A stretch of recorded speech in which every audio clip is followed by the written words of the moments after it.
Hey guys, I've already poured my lye water solution in to my oils. So I'm gonna blend this up. We'll get to starting a new batch of soap.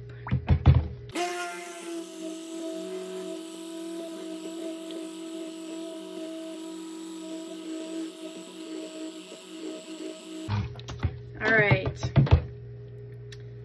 So we have an emulsion. It's not quite traced, but it will. So an emulsion is just where the oil and lye solution will not separate. You need a stable emulsion in order to make soap, or else it'll just separate, and that would not be good.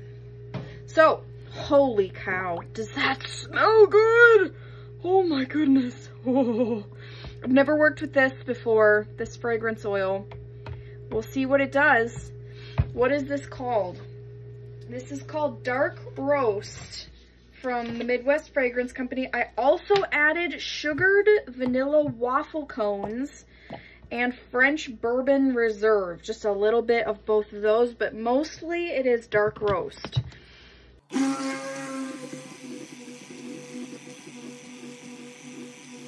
All right, so now I'm gonna add some coffee grounds. Now, the thing with coffee grounds that I learned the hard way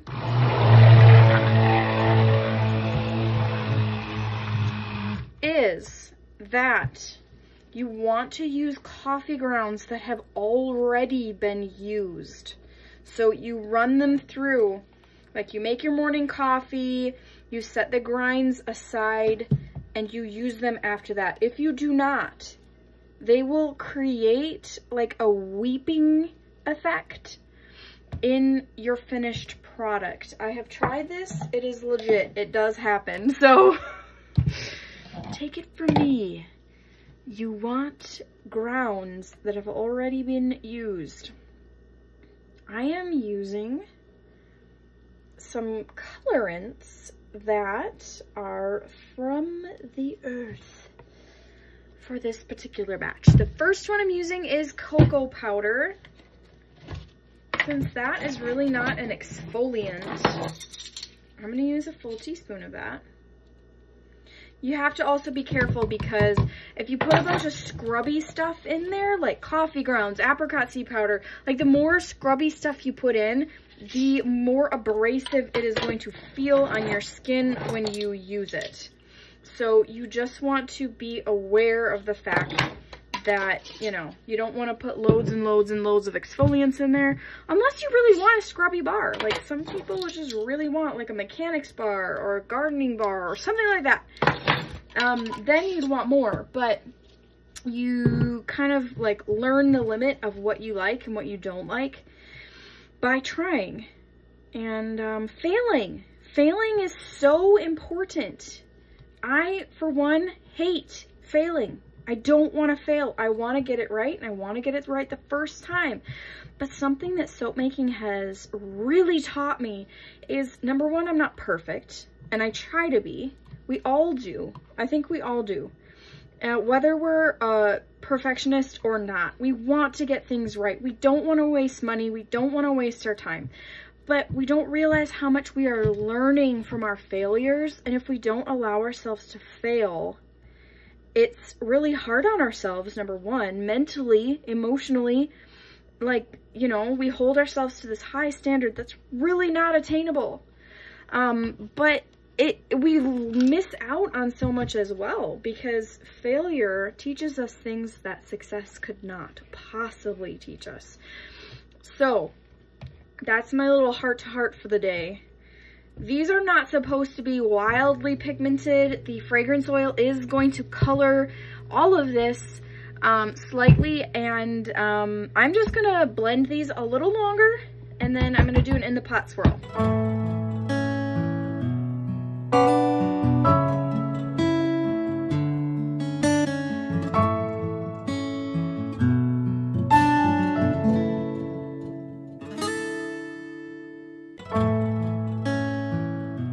definitely the one you can notice the most is the cocoa powder. It's darker. I really wanted this batch to be a very, very simple batch of soap. I didn't want anything fancy, bright colors. None of that. I just wanted something plain and simple. What I wanted. And that is what it looks like it's gonna be. Woo! This is warming up.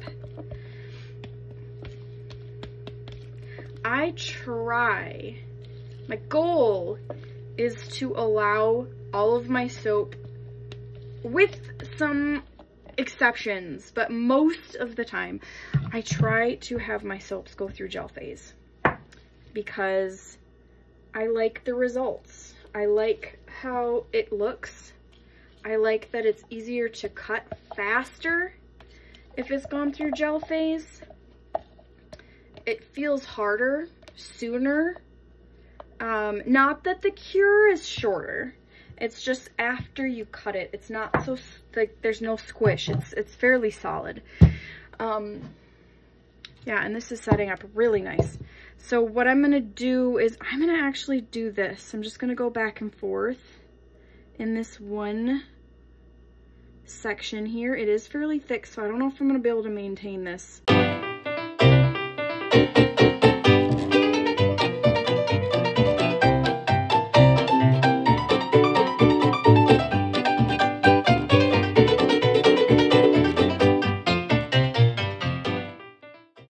No, it's done.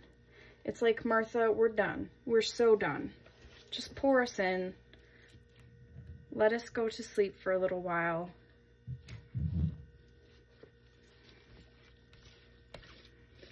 It's been a while since I've made a coffee soap. I made so many coffee soaps. So many. That was one thing that I experimented heavily with. I used, and I still do on occasion, lye solution made from coffee instead of just straight up water. And that is fun.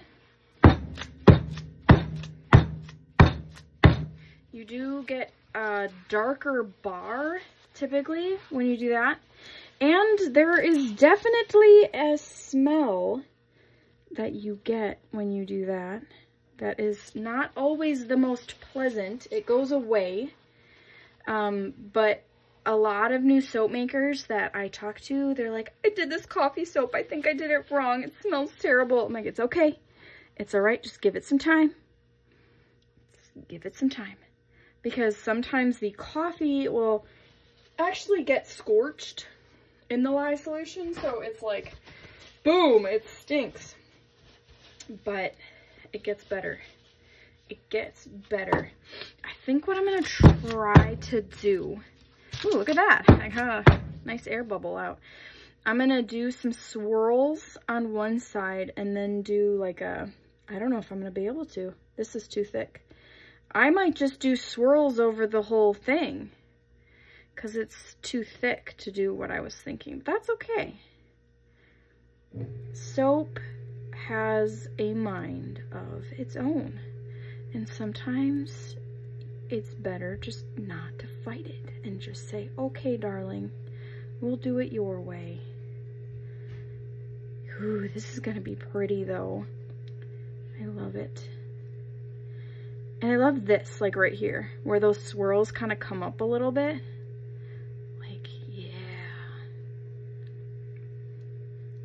I'm such a soap nerd, and I don't even care. Like, I will not apologize for being a soap nerd. It's part of who I am, and it's just beautiful. Soap is beautiful.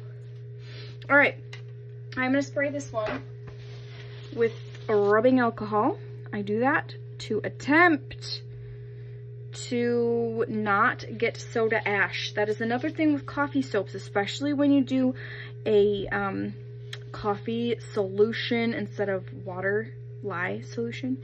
I tend to get a lot of soda ash, but I didn't do that this time, and I did do a water discount, but I'm really going for a coffee soap with no soda ash. That's what I'm pushing for. So I'm gonna see if I can get it done. And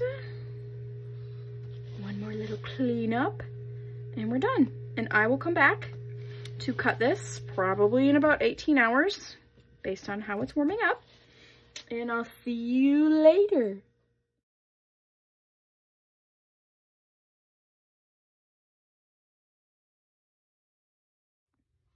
All right, guys.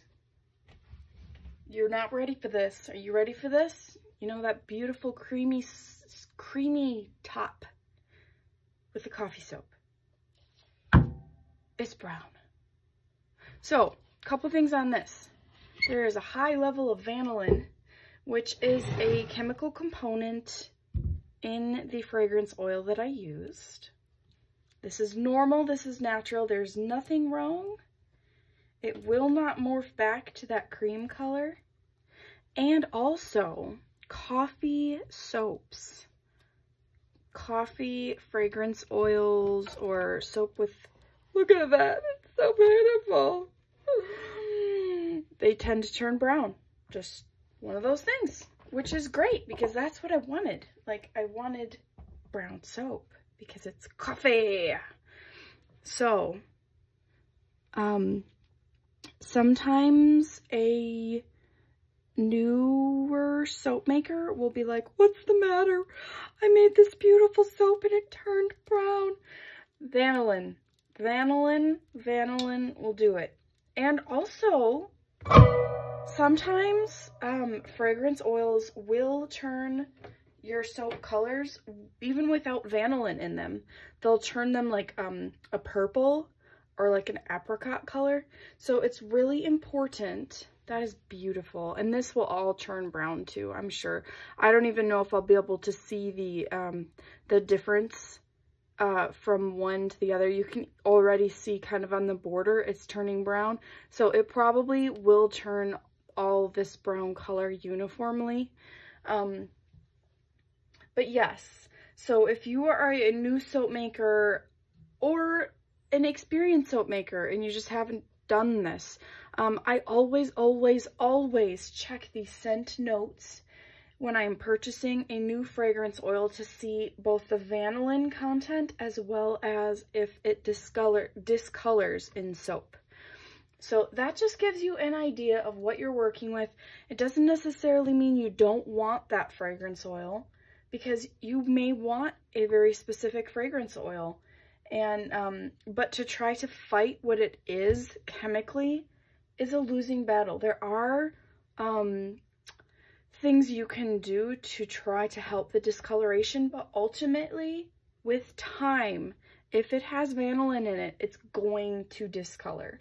So it's just better to plan that accordingly into your design that you're going for. And, you know, if you want let's just say you want a cake or a cupcake soap, and you're like, I really want vanilla. I don't want chocolate. I want vanilla. Well, even chocolate's going to have vanillin in it. But my suggestion is use almond fragrance oil, because it still has that cakey sweetness, but it will not discolor your soap. Just a straight almond fragrance oil. It should not have vanillin in it. There are companies that sell it. So that's just a hot tip for you if you're looking for something sweet and kind of creamy, but you don't want the discoloration. So I'm gonna start beveling and stamping my soap. Okie doke. It is time to stamp my business stamp.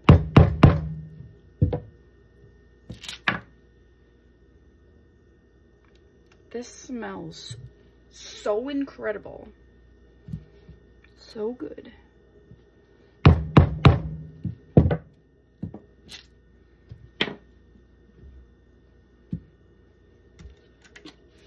I like that it actually, the coffee scent came out. I've used different fragrance oils in the past that, like, it says it's coffee, but it's not.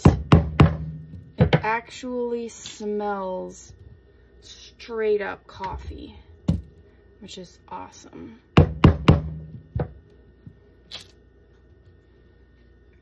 Plus it has those sweet notes of the vanilla, what was the name of it? Vanilla sugar waffle cone or something like that. And then the French bourbon reserve. So the mixture of the three is just incredible.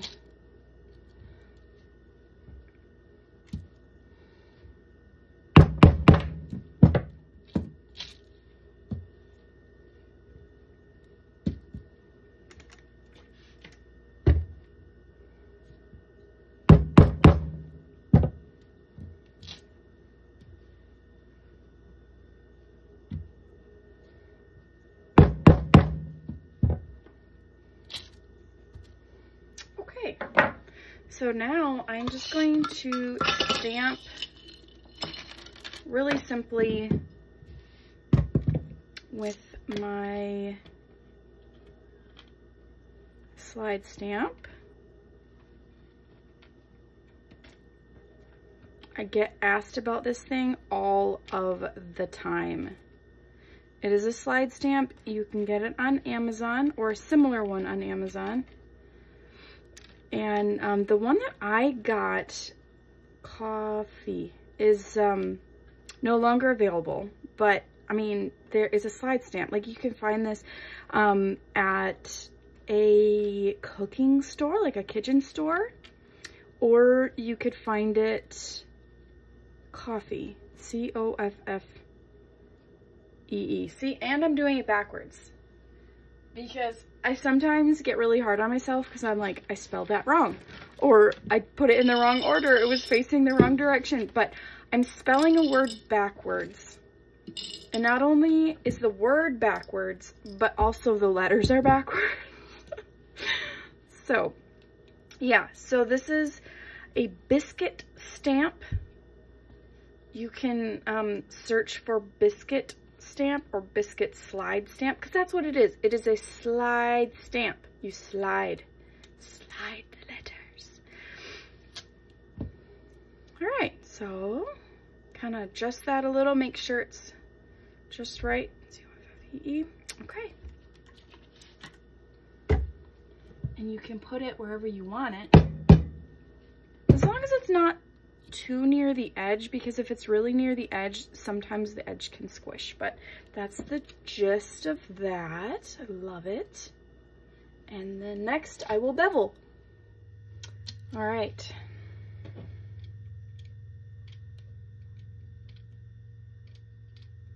This one's fairly easy because there's no fancy top design. I can just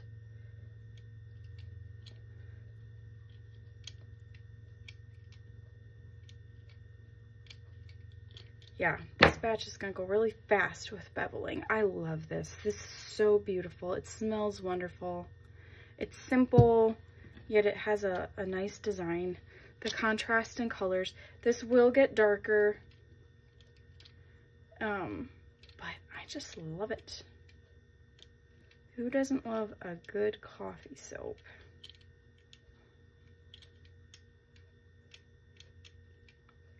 And the fun thing is, you can do so many different things with coffee, because it's not, I mean, coffee is so universal, and yet it's so personal.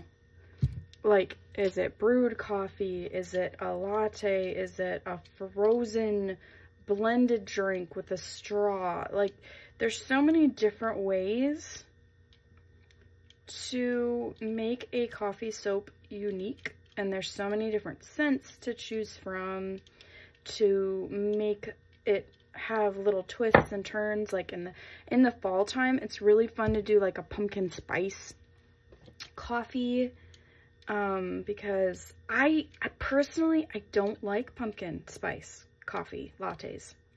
I don't.